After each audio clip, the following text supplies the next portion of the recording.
जन सुराज में उम्मीदवार कोई व्यक्ति प्रशांत किशोर या कोई व्यक्तियों का समूह पटना में बैठकर तय नहीं करेगा।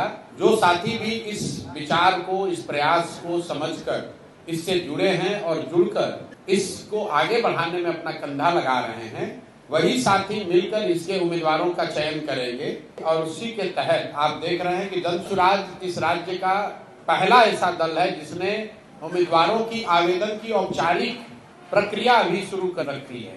12,000 के आसपास लोगों ने आवेदन दिया है बाकायदा फीस भरकर, और लोगों को ये अनुमति दी गई है कि जिन्होंने भी आवेदन की प्रक्रिया पूरी कर ली है वो अपना नाम, अपना कार्यक्रम, अपना प्रोफाइल संभावित उम्मीदवार के तौर पर अपने क्षेत्र में वो प्रचारित कर सकते हैं।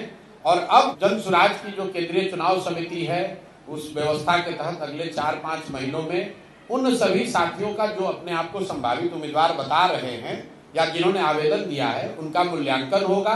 और जन सुराज से जुड़े हुए लोग, पदाधिकारी, साथीगण, इसके संस्थापक सदस्य, सब लोग मिलकर जिसके नाम पर मुहर लगाएंगे वही जन सुराज का उम्मीदवार होगा। उसमें कोई धन बल का प्रयोग नहीं, कोई अंडर द टेबल डीलिंग नहीं। जन सुराज में कोई आपको नहीं कह सकता है कि हमने पैसे के आधार पर टिकट ले गया या पैरवी से टिकट ले गया।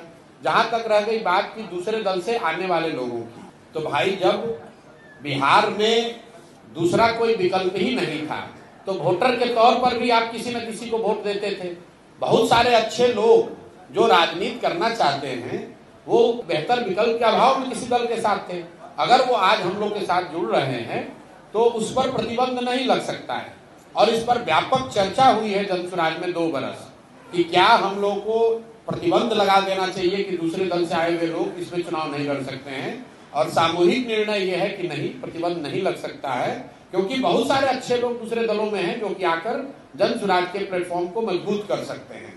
लेकिन जो बात मैंने कही है कि बिहार में कोई 1200-1250 परिवार के लोग ही पिछले 30-35 वर्ष में सांसद विधायक बने हैं, उसको ध्यान में रखते हुए ये तय किया गया है कि ज्यादातर कैंडिडेट जो चुनाव लड़ेंगे वो राजनीतिक पृष्ठभूमि वाले ऐसे लोग नहीं होंगे जो पहले से जिनके परिवार या उनके परिवार के सदस्यगण चुनाव लड़ते रहे हैं। कुछ अपवाद जरूर हो सकता है, लेकिन 2/3 से ज्यादा लोग जन सुराज में वही चुनाव लड़ेंगे जो शायद जीवन में पहली बार चुनाव लड़ रहे होंगे।